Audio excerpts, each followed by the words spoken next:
अस्सलाम वालेकुम वरहमतुल्लाहि वबरकातुहू। कुरान की सैर डे 12 में मैं आप सबका वेलकम करती हूँ। अल्हम्दुलिल्लाह हमारा सूरे हूद के आयत 5 हम लोगों ने मुकम्मल कर लिए थे। अब हम आगे आयत नंबर 6 से देखेंगे। सूरे हूद प्रॉफिट के नेम पर ही रखा गया है और हम जानते हैं कि हूद अलैहिस्सलाम कौन सी कौम की तरफ भेजे गए थे? कौम आद की तरफ। जुज के शुरू में आयत नंबर 6 से 24 तक अल्लाह ताला कुफार का एटीट्यूड का जिक्र करते हैं कि किस तरीके से वो कुरान का इनकार करते थे, आप सल्लल्लाहु अलैहि वसल्लम का इनकार करते थे और कहते थे कि ये सारे झूठ है, स्टोरीज है और कि आप सल्लल्लाहु अलैहि वसल्लम इस कुरान को खुद से बना कर लाए हैं। तो आयत नंबर 13 में अल्लाह ताला फिर से उनको चैलेंज करते हैं कि अगर तुम इस क्लेम में सच्चे हो तो फिर कुरान की जैसी 10 सूरतें बना कर लेकर आओ, पर अगर तुम ये नहीं कर सकते और कर भी नहीं सकते तो तुम्हारे को डबल अजाब देंगे अल्लाह ताला इनकार की वजह से। आयत नंबर 24 में अल्लाह ताला एग्जाम्पल देकर मोमिन और काफिर की मिसाल समझाते हैं कि एक शख्स है जो देख सकता है और सुन सकता है और दूसरा शख्स ना देख सकता है ना सुन सकता है। क्या ये दोनों बराबर हो सकते हैं? हरगिज नहीं, ये बराबर तो हरगिज नहीं हो सकते। तो अल्लाह ताला बता रहे कि मोमिन की मिसाल ऐसी है कि देखने और सुनने वाले की तरह, और काफिर की मिसाल अंधे और बहरे की तरह है कि वो ना देख सकता है ना सुन सकता है, वो डेफ एंड ब्लाइंड है, क्योंकि वो ना अल्लाह ताला की निशानियों को देख रहा है, ना आप सल्लल्लाहु अलैहि वसल्लम जो कुरान पढ़कर सुना रहे उसको वो सुन रहा है। फिर आयत नंबर 25 से आयत नंबर 99 तक एक के बाद प्रॉफिट्स के स्टोरीज का जिक्र है। सबसे पहले स्टोरी जो आयत नंबर 25 से 49 तक नूह अलैहिस्सलाम की स्टोरी है, जो बहुत डिटेल में यहाँ पर बताई गई है। नूह अलैहिस्सलाम को भी आप सल्लल्लाहु अलैहि वसल्लम की ही तरह झुटला दिया गया। जब उन्होंने अपनी कौम को दावत दी तो अल्लाह ताला ने उनको हुक्म दिया कि एक कश्ती बनाओ और उसके अंदर तमाम मोमिनों को लेकर और तमाम जानवरों की जोड़ी को लेकर सवार हो जाओ। और जब तूफान आया तो अल्लाह ताला ने मोमिनों को बचा लिया कश्ती में, और जो काफिर थे उनको अल्लाह ताला ने डुबो दिया। उसमें नूह अलैहिस्सलाम का बेटा भी था क्योंकि उसने ईमान नहीं लाया था। फिर आयत नंबर 50 से 60 तक हूद अलैहिस्सलाम का जिक्र है जो कौम आद की तरफ भेजे गए थे। वो भी अपनी कौम को तौहीद की दावत देते थे और शिर्क से रोकते थे और कहा अपनी कौम से कि अल्लाह ताला से तौबा करो और बख्शिश मांगो, अल्लाह ताला तुम्हारा माफ कर देगा और अपनी रहमत में ले लेगा। पर उन्होंने इनकार किया और उनके ऊपर भी अजाब आ गया। फिर आयत नंबर 61 से 68 तक सालेह अलैहिस्सलाम का जिक्र है जो कौम समूद की तरफ भेजे गए थे। उन्होंने भी अपनी कौम को तौहीद की दावत दी और खूब इस्तग़फ़ार और तौबा करने का हुक्म दिया, पर वो लोग इनकार करे। अल्लाह ताला की जो ऊँटनी थी नाक़तुल्लाह को उन्होंने मार डाला, तो अल्लाह ताला ने 3 दिन की मोहलत के बाद उनको चिंगाड़ से तबाह व बर्बाद कर दिया।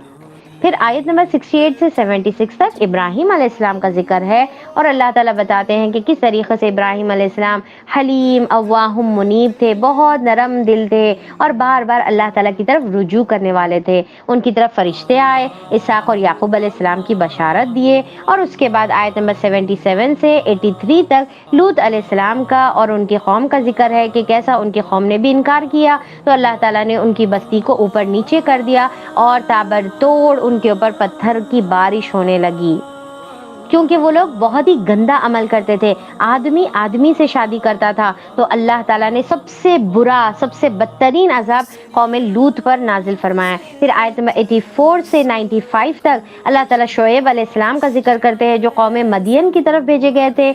उन्होंने भी अपनी कौम को तौहीद की दावत दी और कहा कि ए लोगों, जब लोगों को माल दो तो नाप तोल में कमी मत करो, पर उन्होंने उनका इनकार किया तो अल्लाह ताला ने धमाके के अजाब से उनको हलाक कर दिया। फिर आयत नंबर 96 से 99 तक इन शॉर्ट में मूसा अलैहिस्सलाम और फिरौन का जिक्र आता है। और फिरौन इतना बुरा लीडर था कि उसने अपनी कौम को जहन्नुम की तरफ लीड किया, खुद भी जहन्नुम में गया और अपनी कौम को भी जहन्नुम में ले गया। फिर हमारा लास्ट पार्ट आता है 100 से 123 तक, जिसके अंदर अल्लाह ताला आखिरत का जिक्र करते हैं और अल्लाह ताला बताते हैं कि ये तमाम जो वाक़यात है इससे इबरत लो, इससे लेसन लो, सबक लो और इनकी तरह के आमाल मत करो। और फिर अल्लाह ताला बताते हैं कि कोई माबूद जो जिसकी अल्लाह के अलावा इबादत की जाती है, अगर अल्लाह का अजाब आ जाए तो कोई माबूद उसको दूर नहीं कर सकता। और आयत नंबर 103 में अल्लाह ताला फरमाते हैं कि हशर के दिन जब सब लोग जमा होंगे کسی کی یہ مجال نہیں رہے گی کہ اللہ تعالیٰ کے سامنے کوئی بات کر سکے، کوئی کچھ لفظ بول سکے، کوئی ایک ورڈ بول سکے۔ اور اس دن دو کیٹیگریز میں لوگ ڈیوائیڈ ہوں گے، ایک نیک لوگ رہیں گے اور دوسرے بدبخت لوگ رہیں گے۔ نیک لوگوں کا ٹھکانہ جنت رہے گا اور بدبخت لوگوں کا ٹھکانہ جہنم رہے گا۔ پھر آیت نمبر 114 میں اللہ تعالیٰ نماز کا حکم دیتے ہیں کہ نماز قائم کرو دن کے کناروں میں، بے شک ان الحسنات یذہبن السیئات، بے شک نیکیاں برائیوں کو دور کر دیتی ہے۔ تو جب ہم نماز پڑھتے ہیں تو وہ نماز کی وجہ سے ہمارے جو درمیان میں جو گناہ ہوئے، دو نماز کے بیچ میں جو گناہ ہوئے، اللہ تعالیٰ اس کو معاف کر دیتے ہیں۔ پھر اینڈ میں اللہ تعالیٰ آیت نمبر 120 سے 123 تک اللہ تعالیٰ فرماتے ہیں کہ نبی کریم صلی اللہ علیہ وسلم، یہ تمام جو قصے ہم آپ کو سنا رہے نا، پہلے کے نبیوں کے قصے، یہ آپ کے دل کو مضبوط کرنے کے لیے، آپ کو تسلی دینے کے لیے سنا رہے، اور یہ مومنین کے لیے نصیحت ہے۔